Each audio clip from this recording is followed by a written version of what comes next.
Johnson had clearly been told by the people in that room began to get worried that everything was ready. She knew that President Kennedy was visiting Dallas the next day. Becoming concerned, she pressed Sturgis as to the real purpose of the visit, and when he told her that for this one time it had to be confidential, she decided she wanted out. Marita had no way of knowing that a great number of other people had made similar journeys that day. CIA pilot Tosh Plumley flew several assassins into Dallas Love Field without even being told who they were. From all over the country, radio operators, riflemen, drivers, false ID suppliers like Chauncey Holt and Bernard Barker, and getaway pilots like David Ferry converged on the city. Whilst at the home of oilman Clint Murchison, a group of his Nazi friends were congregating to celebrate Kennedy's imminent demise. Due to the testimony of LBJ's mistress, Madeline Duncan Brown, the mother of his illegitimate son, we now know that amongst these guests were J. Edgar Hoover and his homosexual lover Clyde Tolson, who stood to lose the millions they'd invested in their host's oil business if Kennedy lived. Hoover also knew Kennedy wanted to replace him as head of the FBI. The two Brown brothers of Brown Brothers Harriman, who along with Cliff Carter, John Connolly, and Senator Joseph Yarborough stood to lose millions from lost defense contracts because they knew JFK wanted to end the Vietnam War. Also present were Joseph Sevilla, head of the Mafia in Dallas, and the mayor of Dallas, Earl Cable, the CIA men who knew the president was serious about smashing the Central Intelligence Agency because he'd already fired Cable's brother, Charles. Having a drink with them was Chase Manhattan Bank chief John McCloy, a confirmed Nazi who had shared a box with Hitler at the 1936 Berlin Olympic Games, and Mafia chieftain Carlos Marcello, who felt nicely at home rubbing shoulders with Sam Giancana's representatives, Jack Ruby, Richard Nixon, and Haroldson Lafayette Hunt. The media were represented by Eamon G. Carter, and the only one who might have felt a little out of place as he awaited his boss was the world-class marksman and serial killer Malcolm Wallace. Late in the evening, Lyndon Baines Johnson finally turned up and briefly went into the party. When he came out to greet Madeline Brown, she said he was euphoric. Let's go back to the night before. When Johnson came out of the meeting, what did he say to you? He was so angry. He had a violent temper when he was upset. Well, let's use the exact words that he said to you. What did he say to you? He grabbed me by the arm, and he had this deep voice, and he said, "After tomorrow, those SOBs will never embarrass me again. That's no threat. That's a promise."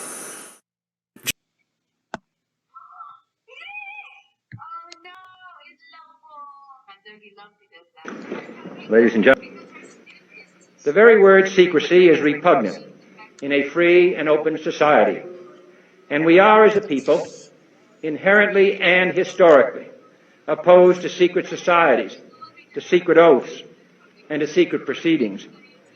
We decided long ago that the dangers of excessive and unwarranted concealment of pertinent facts far outweighed the dangers which are cited to justify it. Even today, there is little value in opposing the threat of a closed society by imitating its arbitrary restrictions. Even today, there is little value in ensuring survival of our nation if our traditions do not survive with it.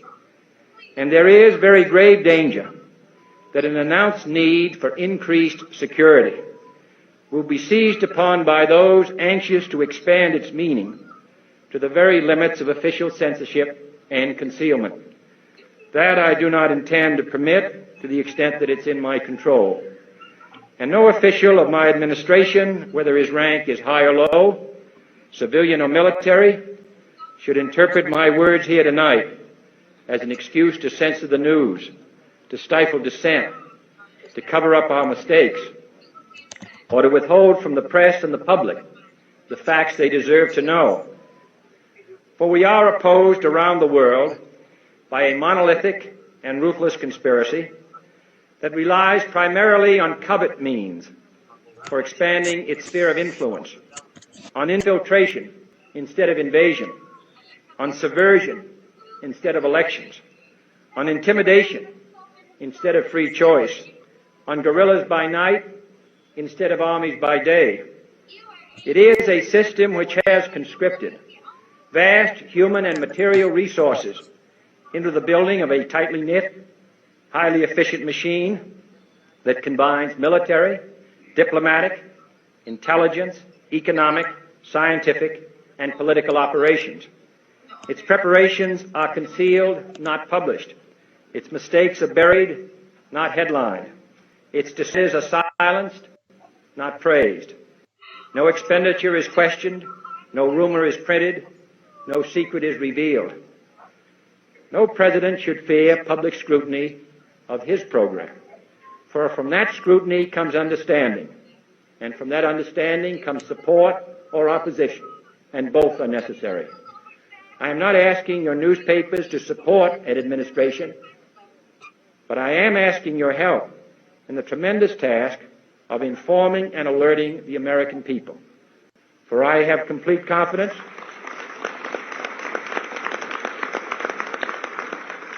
in the response and dedication of our citizens whenever they are fully informed.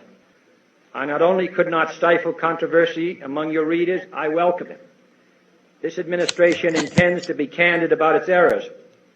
For as a wise man once said, an error doesn't become a mistake until you refuse to correct it.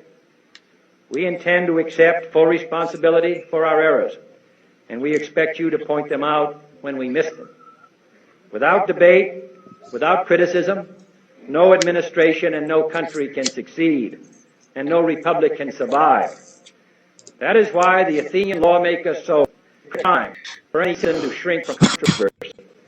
And that is first, the only business in America specifically protected by the Constitution, not primarily, not to emphasize the and sentimental, not to simply give the public what it wants, but to inform, to arouse, to reflect, to state our dangers and our opportunities, to indicate our crises and our choices, to lead, mold, educate, and sometimes even anger public opinion. This means greater coverage and analysis of international news, for it is no longer far away and foreign, but close at hand and local. It means greater attention to improved understanding of the news, as well as improved transmission. And it means, finally, that government at all levels must meet its obligation to provide you with the fullest possible information outside the narrowest limits of national security. And so it is to the printing press, to the recorder of man's deeds, the keeper, the courier of his news, that we look for strength and assistance, confident that with your help, man will be what he was born to be, free and independent.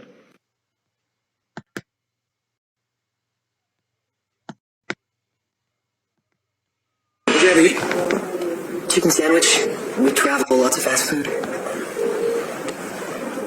Thank you. I barely felt it. You're welcome. A degenerate conspiracy.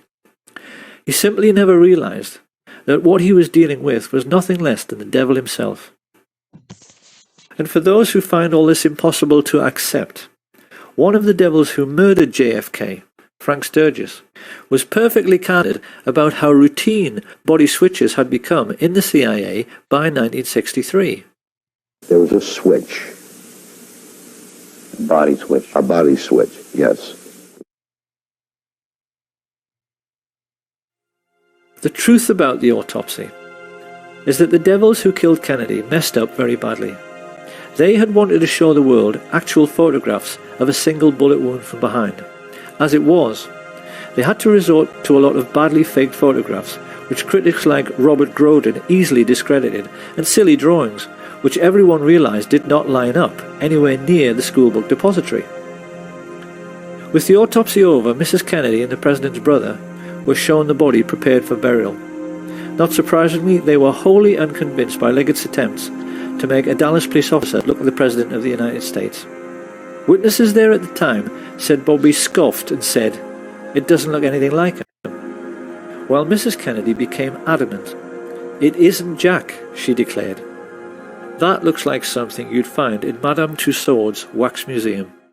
The simple answer is that this is not JFK. It's the corpse of Officer J.D. Tibbet, surgically altered to look like the president. On arriving home, Liggett was informed the plot was in serious trouble. His wife Lois told how he staggered in the door, unkempt, dishevelled, and quite obviously exhausted, which was very out of character for a man who took pride in always being neat, tidy, and organised. It was about 24 hours before I heard from him. He came home and he walked in the door, and when I saw him, he physically looked like he had really been through a very traumatic experience. His clothes were disarrayed, and that was so out of character for him. And he said, "We're going to get out of town for a while until all of this blows over." That was a quote, because I thought, well, what blows over? Minutes later, they were speeding down the highway towards Corpus Christi, utterly bewildered as to what on earth was going on. Chain-smoking at the wheel, Liggett was looking increasingly nervous. It wasn't just that his botched reconstruction had failed to convince and would lead to courtroom testimony of bullets doing U-turns inside the president's head.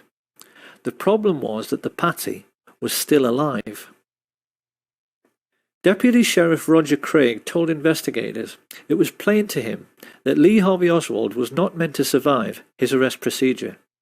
He said that when he arrived at the Texas Theater, a group of his fellow officers were waiting at the rear, guns drawn, and that it was quite obvious that Oswald was meant to make a break out the back door where he would run into a hail of gunfire. However, Oswald himself was an intelligence agent, and once he realized he had been chosen as the fall guy, he briefly prolonged his existence by loudly yelling so that all the witnesses present could hear, "I am not resisting arrest, I am not resisting arrest." This is why Liggett, like all the others involved in the plot, was shaking in his boots on November 23rd. They were all aware that a sharp lawyer could get Oswald released simply by discovering that the chain of evidence had been broken in relation to Kennedy's remains.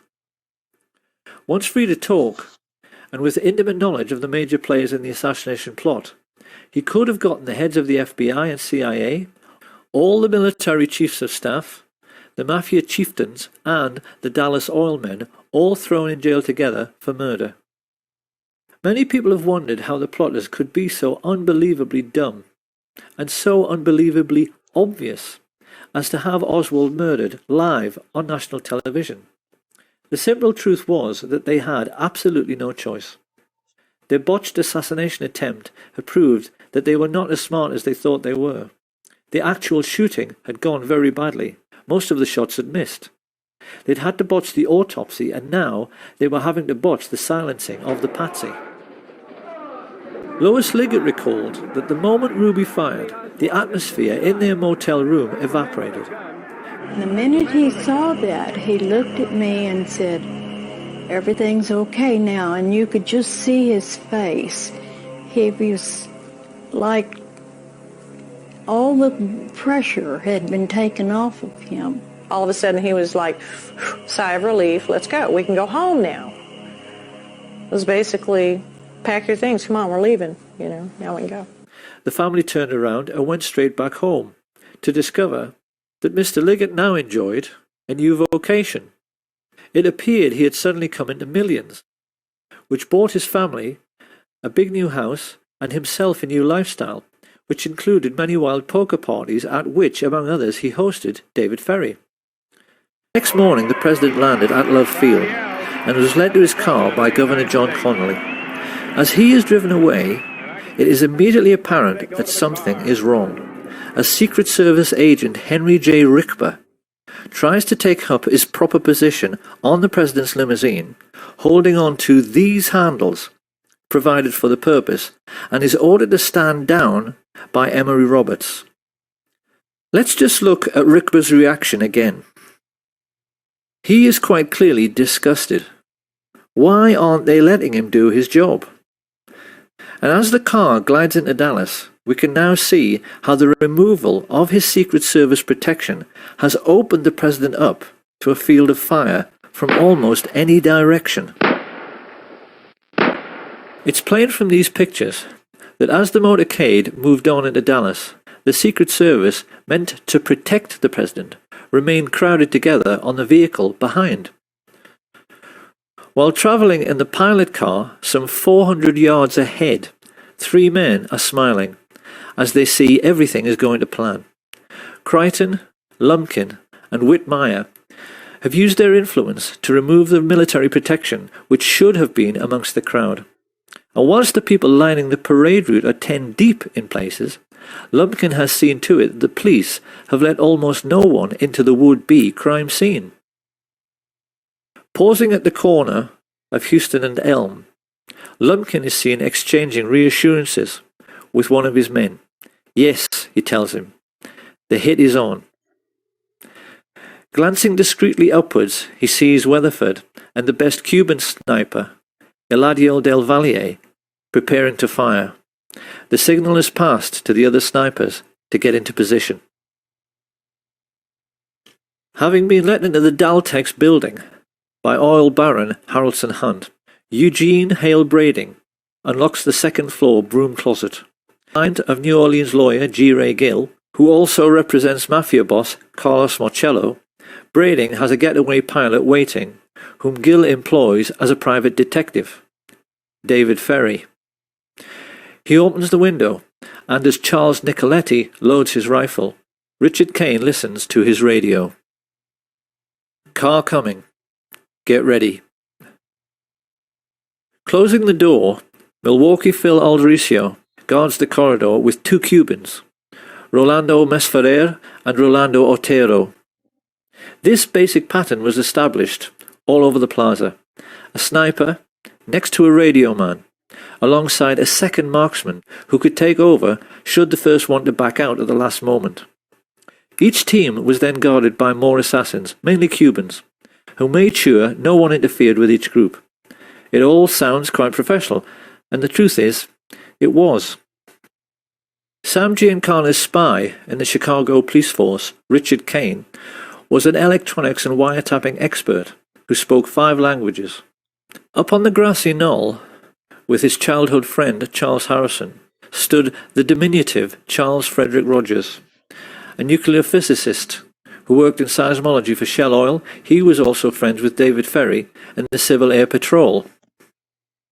Up in the Texas School Book Depository, LBJ's psychotic hitman Malcolm Wallace held a PhD and taught at the University of Texas. The Texas oilmen, mafia dons, merchant bankers and military industrialists had assembled the all-time dream team of professional killers. They were there to make absolutely certain their king died, and the 2 men who in later years would steal his crown, Richard Milhouse Nixon and George Herbert Walker Bush, smiled from the sidewalk as they exchanged winks with Jack Crichton. There was no way Kennedy could escape now, and they knew it. Arranging his sniper's nest at the other end of the 6th floor, Sturgis was the first to be spotted by Arnold Rowland. I just looking around and we noticed a man up in the window, and I remarked to my wife, tried to point him out, and remarked that he must be a security guard, Secret Service agent. The window then that you're referring to is on the opposite end of the building from where the main entrance to the building is. Yes, it is on the other side of the building. And he had a rifle. It looked like a high-powered rifle because it had a scope which looked in relation to the size of the rifle to be a big scope. A moment later, 15-year-old Amos Ewins caught sight of one of the Sturgis-trained Cubans, Ignacio Novo Sampol. Even more significantly, Richard Randolph Carr, a steel construction worker who was looking for a job in the new Dallas courthouse, which was then under construction, stared out from his 7th-floor vantage point and saw Malcolm Wallace taking position to fire. Testifying at the trial of Clay Shaw, he gave a minutely detailed description of a very heavy-set man, in a sports jacket, who wore large framed glasses. He could see the man so clearly, he even said his eyeglasses had large ear-pieces. America, the home of the brave and the land of the free, was about to discover that it wasn't what it thought it was. As the president's car made the turn onto Houston, government agents who had sworn an oath to uphold their country's democratic principles waited alongside mafia killers to murder their own commander-in-chief. One of the men they were working for, Sam Giancana, said this proved that in reality there was no such thing as white hats and black hats. That notion, he said, was just a sham for saps to cling to. The one thing I recognized was there are no black hats and there are no white hats. They all conduct themselves the exact same. And very good evidence of that is that the CIA would hire two so-called mafia men, Sam Giancana and John Roselli, to assassinate Fidel Castro. If there's such a difference, you're not supposed to have anything to do with each other. But in essence, the remark is really they're all in bed together. They all do business together. It was now that Abraham Zapruder pressed the trigger on his 8mm cine camera. Ever since that moment, the world has accepted that what he recorded was the definitive account of what really happened. What people must appreciate is that what they have just seen is not at all what really happened. Had you actually been there on the day, this is what you would have seen.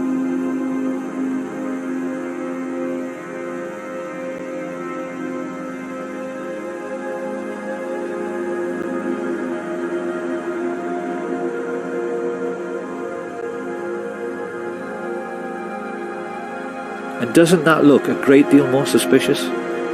So just exactly what did happen doesn't day it was now that Abraham Zapruder pressed the trigger on his 8mm cine camera.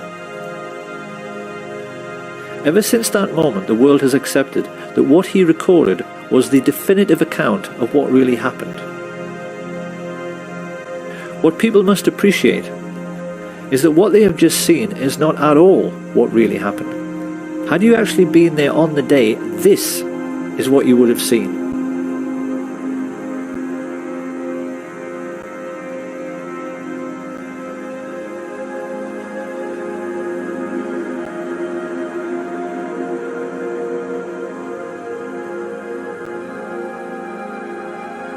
And doesn't that look a great deal more suspicious? So just exactly being Castro, Sam Giancana and John Roselli to assassinate Fidel Castro. If there's such a alongside who had sworn an oath to uphold their country made the turn onto Houston, government agents who had was about to discover that it wasn't what it thought it was. As the president's car made the turn onto Houston, government agents who had sworn an oath to uphold their country's democratic principles waited alongside mafia killers to murder their own commander-in-chief. One of the men they were working for was just Sam to do with each other. They all do. It was now that Abraham Zapruder pressed the trigger on his 8mm cine camera. Ever since that moment, the world has accepted that what he recorded was the definitive account of what really happened. Recorded Abraham Zapruder. It was now that Abraham Zapruder pressed the trigger on his 8mm cine camera.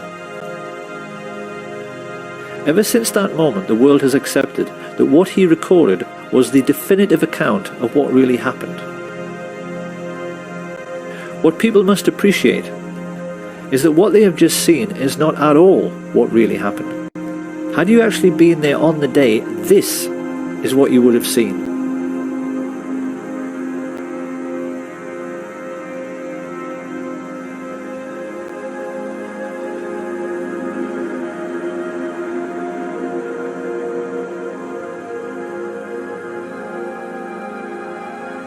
And doesn't that look a great deal more suspicious? So just exactly what did happen during the 10 seconds that Bruder was filming? To begin with, Dulles, Lansdale and Attlee Phillips had tried to get over the problem of volley fire, blowing the president's head clean off by firing in 4 stages. Stage 1 was meant to be a single shot by Charles Nicoletti into the back of Kennedy's head from the Daltex building some 40 yards behind. Had he succeeded, the plotters would have had the single assassin with 1 bullet story they wanted. But in his excitement, the mafia assassin squeezed the trigger too soon. His bullet ricocheted off the hard chrome sill of the limo's back seat and struck the curb beneath the overpass, sending up a sharp piece of concrete which scratched James Taig's face. Watch again. We clearly see how this little girl stops running and her gaze looks directly at where the shot originated and not up at the 6th floor of the depository. It was now that Umbrella Man took over. Standing right at the curbside, it was his job, should the first shot miss, to give a clear visual signal. Target is not injured. The intelligence chiefs knew that if this situation occurred, Kennedy would now be moving rapidly away from the first sniper. They knew the only way to make sure of getting him was to fusillade the car. So a moment later, 2 rifles tried to fire from directly in front at exactly the same time, to deceive witnesses into thinking there was only 1 shot. You said you'd killed President Kennedy. At the same time I said I had killed the judge, I said I had killed Kennedy. Well, do you believe Lee Harvey Oswald killed President Kennedy? We'll get back to that. Alone, without any aid from a rogue agency of the U.S. government, or at least a portion of that agency. I believe you're very naive if you do. Harrelson's bullet hit JFK in the throat, and another gunman, hiding in a culvert 50 yards away, up in the embankment of the overpass, made the hole in the windscreen, which was later seen by Dr. Evalier Glanges. The presidential limousine was there. Had been standing there for some time just watching the back of the emergency room. Talked to my friend next to me and said, "Look, there's a bullet hole in the windshield," and pointed it out to them. But it was very clear it was a through and through bullet hole through the windshield of the car from the front to the back. As Kennedy emerges from behind the road sign, his distress is clear, while Governor Connolly remains composed. This single frame of the Zapruder film makes nonsense of the single bullet theory, because it's quite clear both men have not been struck at the same time. Kennedy has now passed through 2 layers of fire and has not been hit in the head. To cover this eventuality, the assassins were given a simple instruction: fusillade the car with everything. So that in the next few moments, the 5 remaining riflemen fired, causing the Secret Service agent riding in the front passenger seat, Roy Kellerman, to report a feeling like a jet sonic boom as the hail of bullets whistled into the car. It is now more than 3 seconds after Kennedy is hit in the throat that Frank Sturgis misses his target altogether and blows out 5 inches of Governor Connolly's ribs, compressing his lungs and puffing his cheeks, with a bullet which quite clearly struck at far too steep an angle to come from the other end of the depository. In almost the same instant, Eladio Del Valle hit the governor in the wrist, Weatherford fired into his thigh, and Nicoletti's second shot hit the chrome frame of the window. A moment later, the best marksman, Malcolm Wallace, shot Kennedy in his upper back, the bullet strike witnessed and recorded by all the Secret Service men in the following car. Jackie Kennedy starts looking concerned, and yet even now there are no obvious signs that her husband, held upright by his back brace, has been shot twice. The assassins have so far failed to hit him in the head, and it is now that they play the ace up their sleeve. Here we can finally answer the riddle of where on an empty street you can hide a man with a rifle, and how he can manage to shoot a man speeding past him in a limousine? The answer is that he can't, and that is why the driver, William Greer, looked around twice to see whether Kennedy had been hit in the head, and when he saw he hadn't, as dozens of witnesses, including police officers, confirmed, he stopped the car completely. His orders was to slow down where the rest of the guys... This is Greer, the driver of the presidential limousine. Yeah, presidential limousine, slow down almost to stop. It is now that most people have been led to believe that Kennedy was shot in the head by Charles Boyd Harrelson, the sniper standing on the grassy knoll. This is not true. Because if we look at the angle of elevation of a shot from that area, it's obvious that a shot originating from above and right would have pushed Kennedy's head down and left, whereas it's quite clear that his head is knocked upwards and to the left by the impact. So where did that bullet come from? Incredibly, the answer has lain hidden in the most well-known and iconic image from the assassination of the motorcycle policeman heaving his bike onto its stand. Look now as we freeze frame him here. This is the moment when the whole world was looking up the hill toward the man who had fired from the grassy knoll, but that is not where the police officer is looking. He is looking down into the storm drain, because that is where that shot at a stationary car came from. The shot which all of the well-known assassination witnesses described as coming from behind the picket fence missed completely and ripped up the grass at Jean Hill's feet. She did not even notice, but we know this is true because the FBI told her so. So who were the men who fired unseen from the storm drains on Elm Street? One thing we know is that they were very young and had to be brought into the conspiracy because they had to crawl into a filthy, smelly sewer, something which the older, experienced mafia assassins would never have dreamed of doing. They were basically two kids, looking for excitement. The first was Curtis Laverne Crayford, also known as Larry Crayford. Formerly CIA, he had worked for Ruby at the Carousel Club, and Ruby had told everyone his name was Lee Harvey Oswald until Lee Harvey Oswald walked in. But while above ground, the world was taking pictures and running and screaming and trying to figure out what had happened, the other young man was stumbling along 400 yards of a reeking, fetid Dallas sewer pipe to emerge from this culvert. And he was not Lee Harvey Oswald, or Roscoe White, or J.D. Tippit, nor even a Cuban or Russian communist. His name was Jack Allen Lawrence. And we know that after stumbling up this bank, he turned up 15 minutes later at the Lincoln Mercury car showroom, where he'd obtained a job with false references, pale, sweating, and, on a hot, sunny day in Dallas, covered in mud. Telling his co-workers, Albert Bogard and Robert Tater, he had been ill that morning, he stumbled into the men's room and threw up while they, feeling his behaviour was suspicious, called the police, who made a record of the entire incident.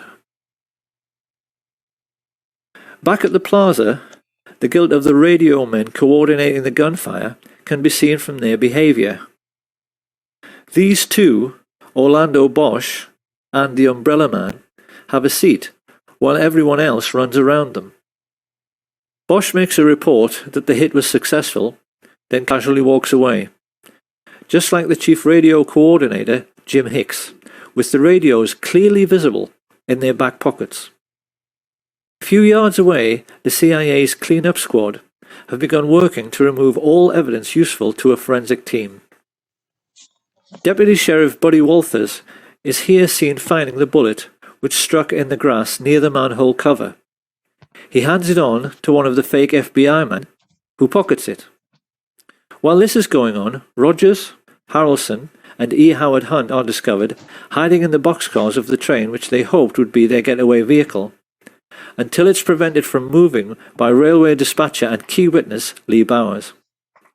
They are photographed repeatedly as they are marched to the Dallas courthouse, and we can clearly see in this picture the radio receiver Hunt is wearing in his right ear, which is identical to the receivers worn by those Dallas police officers who were part of the plot. As they walk, they are overseen by Colonel Ed Lansdale, who secures their release and begins to give the press the cover story that this man is the major suspect and that acting alone he shot the president from behind. The truth, as we now know, is that 8 separate snipers, firing 16 shots in 4 separate stages, had tried to make certain of killing the president by hitting him in the head and had failed abysmally. The shooting on the day had been nothing to write home about. A third of all the shots had missed the car completely. Had it not been for the ruse of bribing the driver to brake at a point painted on the curbside, which is still visible, so that Jack Lawrence could shoot Kennedy in the head from just 15 feet away, the president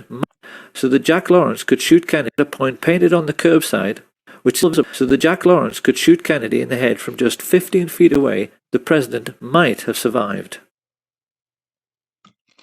So now we must address the question, why does the Zapruder film not show this very obvious setup of the limousine stopping for the headshot? The answer, of course, is that it has been tampered with. In the 1960s, Hollywood special effects teams had developed techniques for masking off segments of film frames to disguise the true movement of figures within the picture. In the Zapruder film, frames have been removed in order to fake a continuous flowing motion, so that we don't see the very obvious setup which dozens of witnesses reported. If you look now at the top of the frame, the doctoring of the film becomes perfectly obvious in the way in which the figures are blurred and yet the shadows are sharp, which is impossible. This CIA tampering with the evidence becomes even clearer when the Zapruder film is run next to the Orville Nix film taken from the other side. It's easy to see from the way the motorcycles suddenly close on the limousine that it stops completely. And we can see that frames have also been removed from the Nix film by the way in which Agent Clint Hill appears to move sideways while running forwards before leaping on the car. As the mad dash to Parkland Hospital begins, the chief coordinator in the assassination plot, George Herbert Walker Bush, casually relaxes with hands in his pockets at the entrance of the school book depository. Now this is going to be one of those all too familiar Kennedy assassination moments in which people will say, well, yes, it could be him, but how can we be sure? Because we've seen this kind of thing before with Badgeman.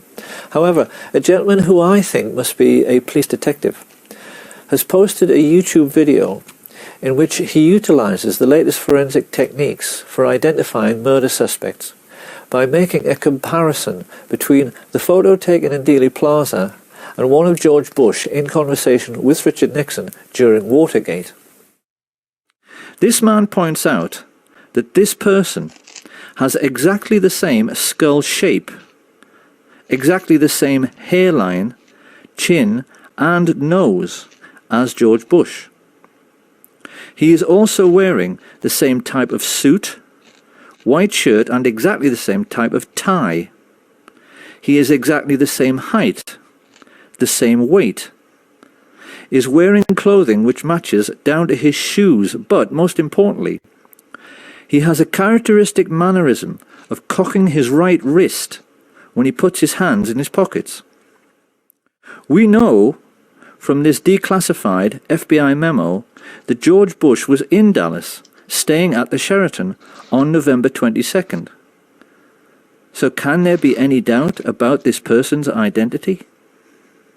Surrounded by the corrupt policemen he was coordinating, Bush knew already that if an honest officer should happen to catch one of the assassins, it would, because of what Mark Lane rightly calls plausible deniability, make no difference.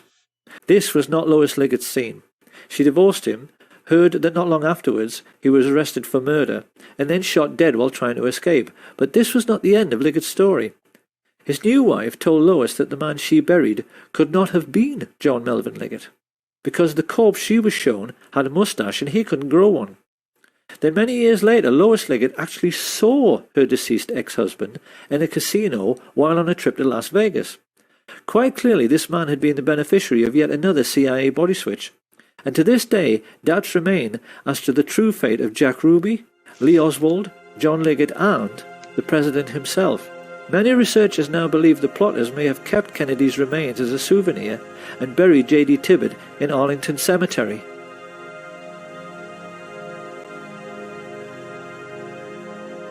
All added together, the pilots, spotters, radio men, mafia assassins, embalmers, physicians, and corrupt agents from the FBI, CIA, and Dallas Police had cost the American Nazis $25 million, approximately $2 billion in today's money. But they could afford it. In the years that followed, they cynically kept the war in Vietnam going by putting in just enough troops so that the line never moved forward or back. And while the American fat cats grew fatter on military-industrial contracts, their mafia friends used the CIA's complete immunity to smuggle trillions of dollars worth of cocaine and heroin around the world. Sir, the Republicans are trying to blame you for the existence of a small air base at Mena, Arkansas. This base was set up by George Bush and Oliver North and the CIA to help the Iran-Contras, and they brought in plane load after plane load of cocaine there for sale in the United States. And then they took the money and bought weapons and took them back to the Contras, all of which was illegal, as you know, under the Bolin Act. But tell me, did they tell you that this had to be in existence because of national security? Well, let me answer the question. No, they didn't tell me anything about it. Of course, when criminals are making easy money, they tend to become lazy and careless, and this is what led to Watergate. When the two plain